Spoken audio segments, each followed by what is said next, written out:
Jenny, una niña cuyo nombre verdadero no sabemos, fue encontrada en el año 1970 en la casa de dos locos. Sus padres, atada a una silla basílica donde hacía sus necesidades, un lugar donde la niña estuvo en esa terrible situación durante 11 años, en los cuales nunca tuvo interacción social con nadie, ni con sus padres. Nunca supo lo que fue una caricia, un abrazo o una palabra de amor. El único contacto que tenía con el mundo era su cuarto y los golpes que sus padres le daban si hacía algún ruido. Debido a esto, la niña no aprendió a hablar, tenía que usar pañales y con costos caminaba. Jenny nació normal físicamente, pero comenzó a hablar un poco más tarde, a partir de los 20 meses. Un médico familiar consideró que quizá la niña tuviese un posible retraso mental. Clark, temiendo que las autoridades le quitaran a su hija, decidió recluirla en la casa hasta los 13 años. Hasta los 13 años Jenny solo tuvo contacto con su padre. Permanecía encerrada en su cuarto, vestida únicamente con un pañal y atada a una silla orinal. De noche, el padre la ataba y la dejaba en una jaula hecha de alambre y madera, dentro de una bolsa de dormir. A veces se le olvidaba hacerlo y la niña pasaba la noche en la silla sin abrigo. No podía emitir ningún sonido.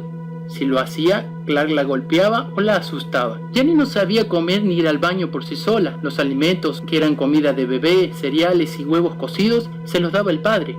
El cuarto de Jenny, sin juguetes ni adornos, tenía las ventanas tapadas. Solo había un pequeño hueco en la parte superior de los cristales.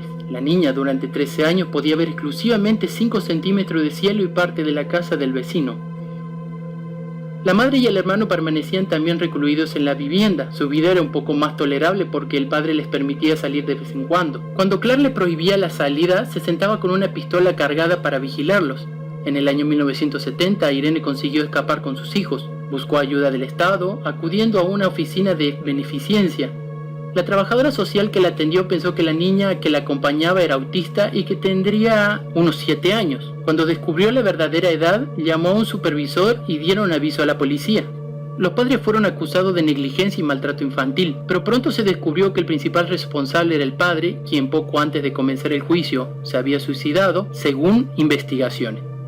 La niña fue internada en el Children's Hospital de Los Ángeles. Andaba de forma extraña, escupía, casi no emitía sonidos y se masturbaba en público. Los médicos comenzaron a enseñarle a vestirse sola y a responder a algunas preguntas. Los especialistas que la estudiaban no estaban de acuerdo sobre los avances que se lograrían en el comportamiento y en el lenguaje de Jenny.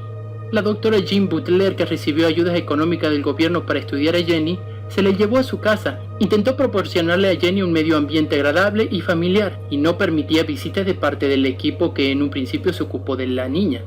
Sus detractores la acusaron de utilizar a la niña, buscando la fama a costa de ella. La doctora siempre se defendió, afirmando que su interés era altruista. Lo cierto es que su petición para adoptarla legalmente fue rechazada y la niña regresó al hospital. No mejoró de esta manera la situación de la pobre Jenny, que volvió a estar rodeada de un equipo de terapeutas que la consideraban más un objeto de estudio que un ser humano. Posteriormente, David Rigler y su esposa Marilyn se hicieron cargo de la pequeña. Permaneció con ellos 4 años. Durante ese tiempo la niña aprendió a sonreír, lo básico del lenguaje de señas, algunas frases cortas y hacer dibujos sencillos. Pero en el año 1974 se suspendió el presupuesto que la Asociación de Salud Mental de los Estados Unidos destinaba a Jenny. La asociación estimó innecesario continuar con la investigación, cuya importancia científica les resultaba dudosa. Los Rigler, sin ayudas económicas y presionados por la doctora Butler, que los acusaba de haber ocasionado una involución en Jenny, abandonaron su custodia en el año 1975. Quienes la adoptaron abusaron de ella. Jenny, después de un juicio, fue entregada a su padre, que se había operado la vista. Esta pronto se dio cuenta de que le resultaba muy difícil cuidar a su hija y la dio en adopción. Jenny pasó por 6 familias adoptivas diferentes. Algunas de ellas la maltrataron y experimentó regresiones. En uno de estos hogares, después de ser duramente castigada por vomitar, dejó de hablar porque tenía miedo de abrir la boca. Debido a una orden judicial que protege su intimidad, se sabe poco de Jenny en la actualidad. Sí ha llegado a conocerse que se encuentra en una institución de California llamada San Gabriel por Mona Vallis Foundation, que se dedica al cuidado de adultos con retraso mental, autismo, parálisis cerebral o epilepsia.